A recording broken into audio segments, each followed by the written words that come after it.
এই যে আমার ডেল্টা কন্ট্যাক্ট কিন্তু অ্যাক্টিভ হয়েছে। আমি এখন টাইমারটি খুলে ফেলবো।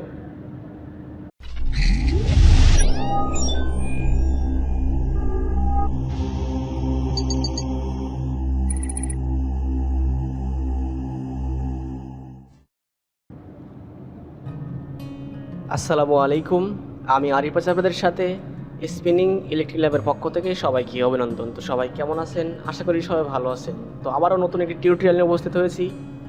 আজকের টপিক হচ্ছে স্টার ডেল্টা সার্কিট কীভাবে শিখবেন, সেটা হচ্ছে সেই প্রসেস দেখাবো। তো অনেকে রিকোয়েস্ট করছে, ভাই আমি স্টার ডেল্টা শিখেছি কিন্তু আরও আপডেট করে শেখান। তো আপনি যখন টাইমার খুলে ফেলবেন কিন্তু সার্কিটটি অফ হবে না। তো যখন ডেল্টায় কনভার্ট হবে, আমার টাইমারটি যখন খুলে ফেলবো তখন কিন্তু আমার সার্কিটটি অফ হবে। তো খুবই ইজি একদম টেকনিক। তো সঙ্গে থাকবেন, ভিডিওটা অনেক হেল্পফুল হবে। তো চলুন ভিডিওটা শুরু করা যাক।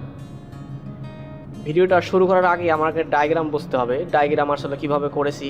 যদি ডায়াগ্রাম আপনি বুঝেন তাহলে কিন্তু সহজেই আপনি সার্কিটটি করতে পারবেন। তখন ডায়াগ্রাম দেখব আমরা। আমার সামনে একটি ডায়াগ্রাম করা আছে।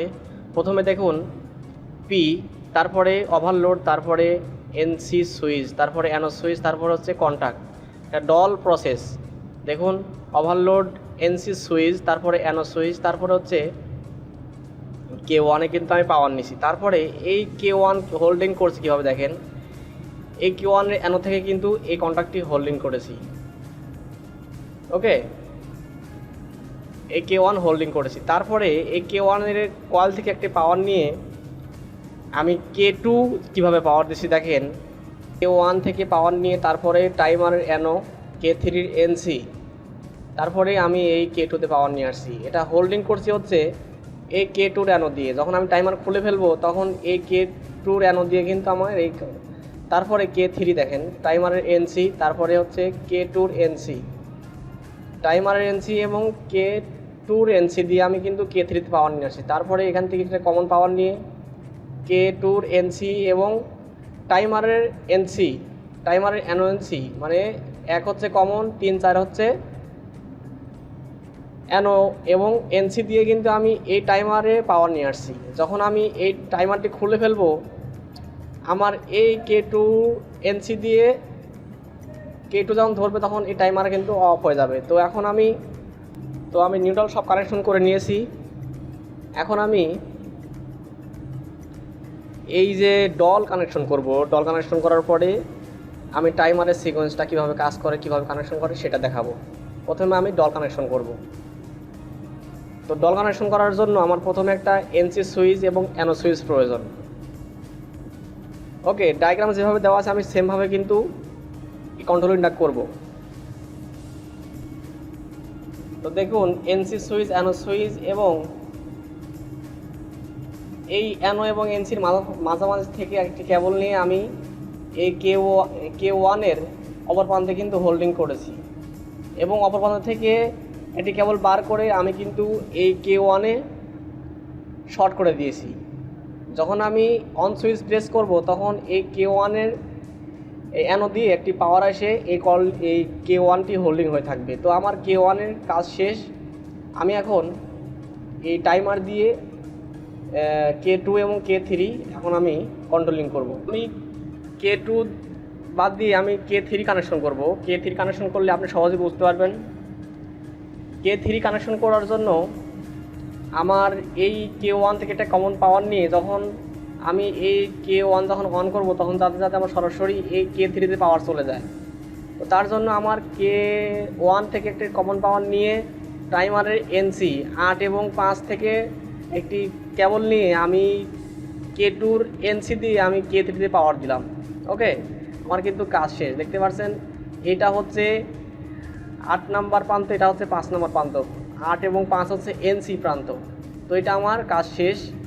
তখন আমি ডেল্টায় পাওয়ার দেবো। দেখেন কীভাবে ডেল্টায় পাওয়ার দেওয়ার জন্য এই যে 5-এর পাশাপাশি যে 6 নাম্বার প্রান্ত, টাইমারের যে 6 নাম্বার বেজের প্রান্ত, এখান থেকে একটা কেবল শর্ট করে নিয়ে আমি এই যে K3 এনসি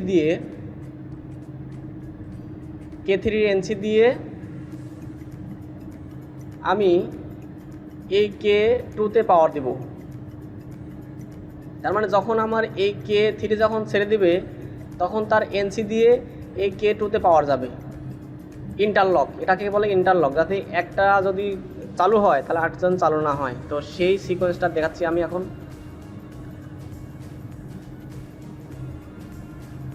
যদি একটা একসাথে যদি দুইটা ধরে তাহলে কিন্তু সঙ্গে সঙ্গে মোটর পড়ে যাবে এবং অ্যাক্সিডেন্ট হওয়ার সম্ভাবনা আছে। তো দেখুন আমার কাজ শেষ প্রায়।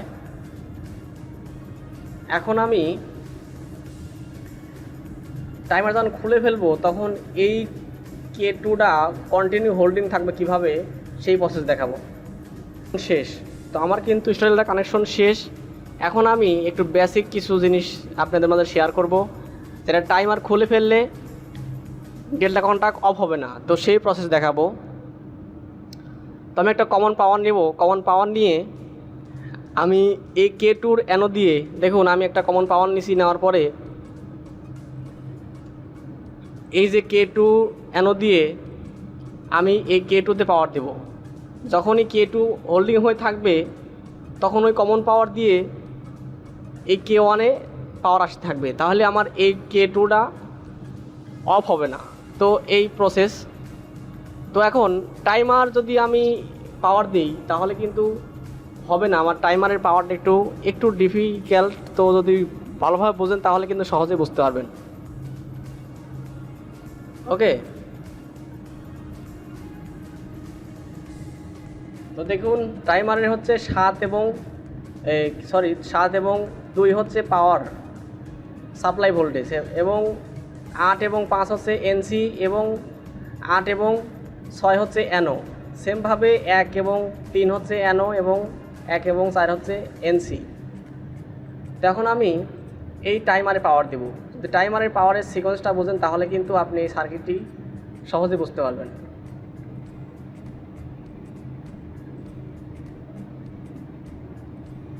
আমি টাইমারে পাওয়ার নিব হচ্ছে একটা কমন পাওয়ার নিব, নিয়ে এই K2-র এনসি দিয়ে দেখুন এই যে K2-র কিন্তু এনসি দিয়ে আমি একটা পাওয়ার কমন করে নিয়েছি। নেওয়ার পরে আমি এই যে টাইমারের হচ্ছে 3 এবং 4 এক হচ্ছে কমন, 3 4 আমি শর্ট করে দিলাম। 3 4 শর্ট করে দিয়ে আমি 1 দিয়ে 7 নম্বরে পাওয়ার নিয়ে আসবো। তো দেখুন আমি 3 এবং 4 শর্ট করে দিয়েছি। 1 নাম্বার থেকে একটি কেবল বার করে আমি 7 নাম্বারে শর্ট করে দেব। ওকে, এই যে আমার 7 নাম্বার যদি কানেকশন আমি করে দেই তাহলে আমার পুরোপুরি কন্ট্রোলটি আমার কিন্তু হয়ে গেছে। এখন আমি পাওয়ার দিব। পাওয়ার দিলে বোঝা যাবে আমার আসলে সার্কিটটি কমপ্লিট হয়েছে কিনা।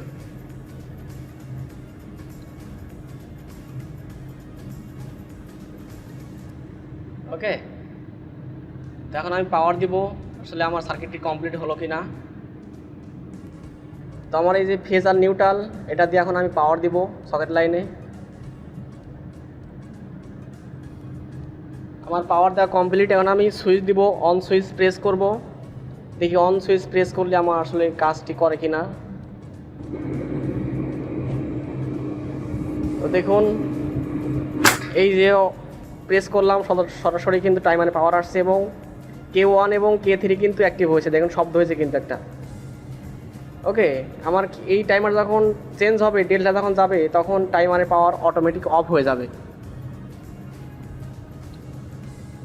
তো দেখুন এই যে টাইমারের পাওয়ার কিন্তু অফ হয়ে গেছে। আমার K2 কিন্তু অ্যাক্টিভ হয়েছে, K3 অফ হয়ে গেছে, K1 এবং K2 কিন্তু হোল্ডিং হয়েছে, মানে কমন কন্টাক্ট আর ডেল্টা কন্টাক্ট কিন্তু অন হয়ে। তখন আমি আর একটু আপডেট করে দেখাবো।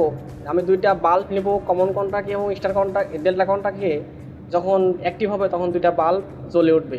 তো সহজে আপনি বুঝতে পারবেন। তো চলুন আমি বাল্ব দিয়ে বোঝাই আসলে কিভাবে এরা কাজ করতেছে। আমার বাল্ব কিন্তু ওকে, আমি এখন বাল্ব অন করলাম। দেখুন আমি প্রেস করার লগে লগে কিন্তু স্টার কন্টাক্টের কমন কন্টাক্টের যে লাইটটি জ্বলে উঠছে, এবং দেখুন জ্বলে উঠছে। যখনই স্টার থেকে ডেল্টা কনভার্ট হবে তখনই কিন্তু লাইটটি জ্বলে উঠবে। লাইটটি কিন্তু জ্বলে উঠছে এবং টাইমারের পাওয়ার কিন্তু অফ হয়ে গেছে। আবার অফ করলাম। তো আমি এখন রানিং অবস্থায় আমি টাইমারের পাওয়ার অফ করে দেব। যখন ডেল্টায় কনভার্ট হবে তখন আমি টাইমারের পাওয়ারটা অফ করে দেব।